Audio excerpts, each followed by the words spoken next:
Hello and welcome. My name is Patrick Gill, a research analyst with the Houston Education Research Consortium, also known as HERC. Today, I will be sharing findings with you related to HERC's ongoing Career Technical Education, or CTE, study. This presentation explores the relationship between post-secondary earnings and workforce participation, college enrollment, and CTE engagement in high school for Houston area high school graduates. This presentation is the second in a series examining employment and earnings for CTE graduates. HERC has previously shared findings on CTE participation, employment status, and earnings post-graduation. On January 18th, we will present on employment and earning outcomes as they relate to CTE career clusters and industry of employment. Lastly, our presentation series will culminate in our winter CTE regional meeting taking place on January 25th.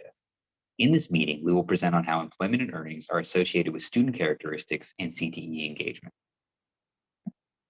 This presentation series focuses on employment and earnings. Today's presentation begins to look at how these are also related to college enrollment. But after the meeting on the 25th, we will be turning our attention more specifically to college enrollment and graduates' post-secondary pathways. We plan to delve further into some of what you will see here today over the spring and summer, with the eventual goal of having another convening similar to the one coming up on the 25th, but focused specifically on college enrollment and longer-term post-secondary outcomes.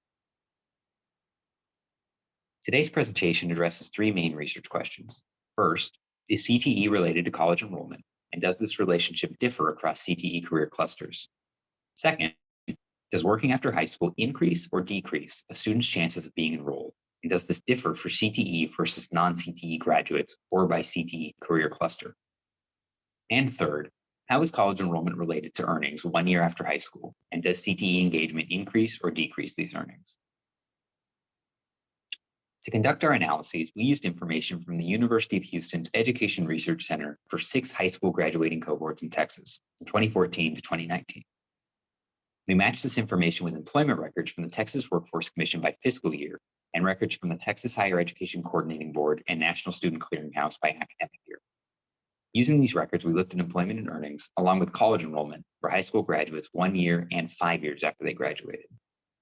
Because the college enrollment data used for these analyses includes THECB and NSC data, it reflects graduates who attended college both in Texas and out of state for both 2-year and 4-year institutions. This presentation will focus on outcomes 1 year after graduation. Again, future work will delve further into graduates' post-secondary lives, taking into account factors such as college persistence, graduation, institution type, and major. For this study, CTE participation was defined according to the state's definitions. Specifically, that means we classified students in the following categories: non-CTE, students who receive no CTE credits in high school; participants, a student who receives 1 CTE credit in any program; explorers, a student who takes 1 or 2 CTE courses and receives fewer than 2 CTE credits in any program; concentrators, a student who completes 2 or more CTE courses and receives 2 or more CTE credits in the same program; and completers, a student who completes 3 or more CTE courses, receives 4 or more CTE credits in the same program, and at least one of those courses is a higher level course. We are calling the combination of these last 2 groups, concentrators and completers, CTE graduates, with all others being called non-CTE graduates. We'd love feedback on this classification. Does this match the way that you all think about students' levels of engagement with CTE and the types of students you would consider CTE students? Any thoughts are welcome, so please reach out if you have any feedback. This presentation will focus on 3 key findings, going into detail on all of them. I would like to note that these findings in today's presentation are all related to Houston area graduates rather than the entire state of Texas. All of the trends are similar statewide. Please keep that in mind as we go along. Our first key finding is that, in general, CTE graduates, and remember here I mean CTE concentrators and completers, were more likely than non-CTE graduates to be enrolled in college 1 year after high school graduation. This was not true, however, for 5 CTE career clusters, which I will discuss in a few minutes. Second, Houston area CTE graduates who were working 1 year after high school graduation were more likely to be enrolled in college than those who were not working, and this was true for both CTE and non-CTE graduates. And third, graduates who were not enrolled in college earned more 1 year after graduation than those who were, and CTE graduates earned more than non-CTE graduates. Before I dive more deeply into the findings, I first wanted to share an overview of our graduates when it comes to work and college enrollment. You can see here that in the year after graduation, CTE graduates were both more likely to have been working and to have enrolled in college than those less engaged with CTE. They are about 10 percentage points more likely to work or be enrolled in school than non-CTE students, and 3 to 4 percentage points more likely than CTE participants and explorers. Given that background, I'm now going to turn to looking at our findings in more detail, starting with examining how CTE career clusters are related to college enrollment. Here you see the 5 career clusters with the highest rates of college enrollment in the year after high school graduation, for CTE participants and explorers on the left, and CTE concentrators and completers on the right. Importantly, 3 of these career clusters, STEM, health sciences, and agriculture, food and natural resources, appear on both lists, indicating that these career clusters have higher rates of college enrollment overall for both CTE and non-CTE graduates. The non-CTE graduates also saw law and public service and human services in their top 5, while CTE graduates from the energy and business finance career clusters also enrolled at high rates. You can see that enrollment rates for health sciences and agriculture were higher for CTE graduates, reflecting the overall trend that CTE graduates were more likely to enroll in college. Looking now at the career clusters with the lowest college enrollment rates 1 year after graduation, we see even more overlap between non-CTE and CTE graduates. Hospitality and tourism, construction and architecture, transportation, and manufacturing are among the career clusters with the lowest college enrollment rates for both groups. Non-CTE graduates in the education and training cluster, along with CTE graduates from the human services cluster, also have lower enrollment rates. Interestingly, human services was among the top 5 career clusters with the highest enrollment rates for non-CTE graduates seen on the previous slide, while it appears among the career clusters with the lowest enrollment rates for CTE graduates shown on this slide. As stated previously, CTE graduates overall had higher rates of college enrollment 1 year after graduation, but those from 5 career clusters seen here actually had lower rates of enrollment than non-CTE graduates. You can see on this slide the 5 programs, as well as the gap in college enrollment rates for non-CTE versus CTE graduates. For example, looking at the human services career cluster, we see that non-CTE graduates were 7 percentage points more likely to enroll in college 1 year after graduation than CTE graduates. These last few slides have focused on the relationship between CTE participation and college enrollment. But you'll recall from the first table I showed that there is a third element to this story, work engagement.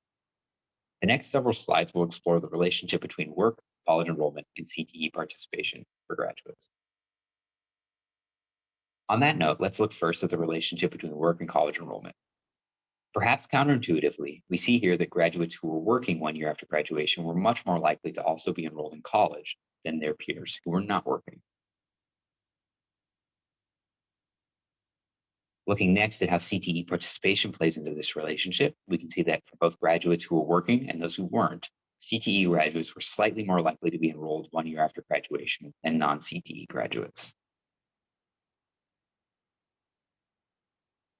Looking again at specific CTE programs, across all career clusters, graduates who were working were more likely to be enrolled in college 1 year after graduation than those who were not working. 5 programs shown here had the largest gaps in enrollment rates between those working and those not working, but no program had a gap smaller than 13 percentage points.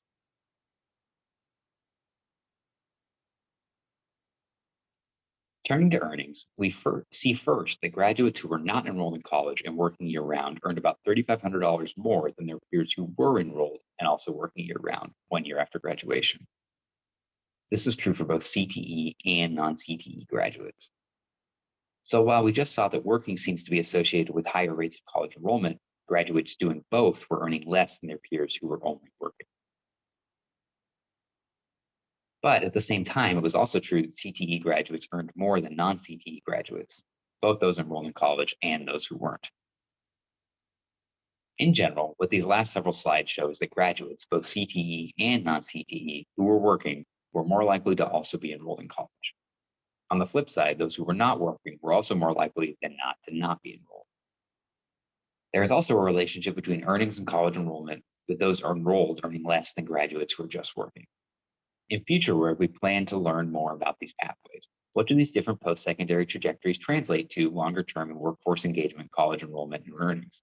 How does CTE engagement in high school seem to play into those long-term relationships? Returning to our key findings, we found that, in general, CTE graduates were more likely than non-CTE graduates to be enrolled in college 1 year after high school graduation, but this wasn't true for 5 career clusters. Next, Houston area graduates who were working 1 year after high school graduation were more likely to be enrolled in college than those who were not working, and this was true for both CTE and non-CTE graduates and across all CTE career clusters. And finally, graduates who were not enrolled in college earned more in the year after graduation than those who were enrolled. CTE graduates also earned more than non-CTE graduates. Our next presentation in this series will be released next week on January 18th and will focus on employment and earnings by CTE career cluster and industry of employment. Please keep an eye out for an email. Thank you all so much for joining me today. Please contact us if you have any questions or additional comments related to this presentation or the CTE project in general. We look forward to hearing from you.